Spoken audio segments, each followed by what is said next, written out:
네, 그럼 일단 정확히 어떤 사업이고 어떤 상황인 겁니까? 네, 한전이 부평 갈산 에너지센터에서 이제 부평과 부천을 지나 신광명 에너지센터를 잇는 34만 5천 볼트의 특고합선 매설 공사를 지난 2018년 4월 시작했습니다. 수도권 서부 지역의 이제 전력 문제를 해결하기 위한 사업이었는데요. 과거 택지 조성 당시에 이미 이곳에는 지하 8m 깊이의 15만 4천 볼트의 고압선이 매설돼 있었습니다. 한전은 이제 사업비를 절감하기 위해서 여기에 이 34만 5천 볼트 고압선을 추가로 묶겠다는 계획을 세웠는데 주민들이 반발하고 나선 겁니다. 반발, 그거 왜 그런 거죠? 특고압선에서 나오는 전자파가 건강에 악영향을 미칠 수 있다는 건데요. 주민들은 특고합선을 지하 30m 이상 깊이에 매설해 줄 것을 요구했습니다. 그런데 이곳에는 애초에 8m 깊이에 15만 4천 볼트 고압선이 있으니까 사업비를 아끼려고, 그러니까 단지 돈 때문에 여기에 이제 같이 묻는 방안이 추진된 거죠. 그러니까 주민들이 우리도 관광권이 있으니까 30m 깊이에 묻어달라. 당초 8m 깊이에 묻혀있는 고압선도 같이 30m 아래로 내려라 하고 이제 주장을 한 건데, 한전 측에서는 30m로 내려가면 사업비가 한 500억 원 정도 더 들어간다, 안 된다 라고 하면서 거절했습니다.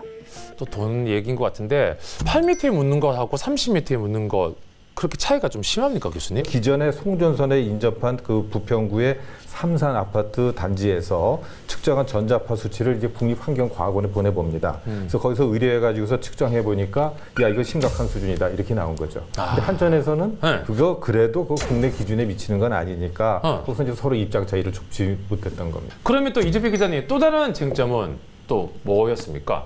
네. 두 번째 쟁점은 이제 전자파 안전 기준이었습니다. 우리나라의 전자파 법적 기준이 833mHz거든요. 근데 앞서 15만 4천 볼트 고압선이 이미 묻혀 있다고 말씀드렸잖아요. 그곳에서 전자파 조사를 했는데 10mHz 이제 안팎의 전자파가 확인이 됐던 거예요. 네. 이에 한전은 법적 기준을 한참 밑돈다, 안전하다. 34만 5천 볼트가 추가로 매립이 되더라도 문제없다. 안전한데 왜 500억 원을 추가로 들여서 땅을 덮어야 하냐 하고 이제 주장하고 나섰던 겁니다. 윤 부장님, 네. 건강에 관련된 부분이니까 이건 사실 또 민감한 반응을 보일 것 같은데요. 이렇게 이제 사안이 시각이 대립되는 사안에 있어서는 과학적으로 명확하게 객관적인 데이터를 가지고 우리가 판단을 좀 해야 될 것 같아요. 그래서 지금 엇갈리고 있지 않습니까? 한전 측은 500억 원을 더 투자해야 되니까 돈이 많이 드는데 지금의 기준으로도 영향 없다. 주민들은 봐라, 스웨덴이나 다른 북구 이런 데서는 그렇게 우리가 장기적으로 갔을 때 영향이 있을 수 있다. 그러면 이거 국가기관이 나서가지고 판정을 해줘야 돼요. 아하.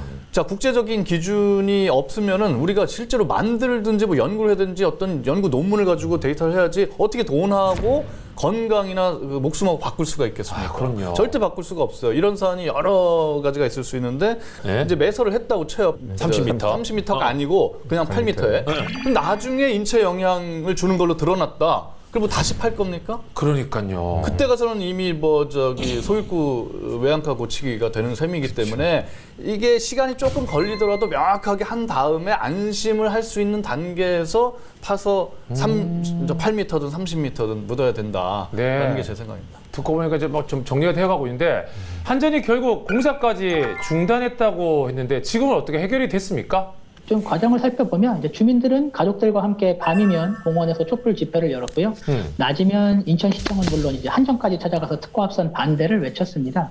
주민들의 반발이 거세지자 지역 정치권도 가만히 있을 수 없었겠죠. 지역 정치권이 한전 측의 문제를 제기하기에 이르렀는데요.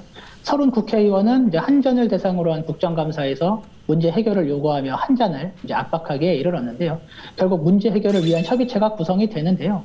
주민들과 지자체, 지역 정치권 그리고 한전이 이제 협상 테이블에 앉은 겁니다. 그리고 결국 오랜 논의 끝에 합의점을 도출해야 됩니다. 자, 긴 마라톤 회의 끝에 어떻게 됐습니까? 깊게 묻기로 한 겁니까? 네, 이제 부천은 3월, 이제 부평은 6월에 각각 합의를 했는데요. 사업이 2단계로 이제 진행이 되는데 우선 1단계 사업에서 이제 8m 아래의 특고합선을 묻되 2단계 사업에서 특고합선을 이제 30m 아래로 묻는다. 그리고 전자파 저감 시설을 특고합선에 설치할 것. 이게 이제 합의의 핵심이었습니다. 네. 2018년부터 이어진 기나긴 이제 지역의 핵심 갈등이 해결되는 순간이었습니다. 진짜 끝없는 소통과 협의의 산물이 아닐까 싶습니다.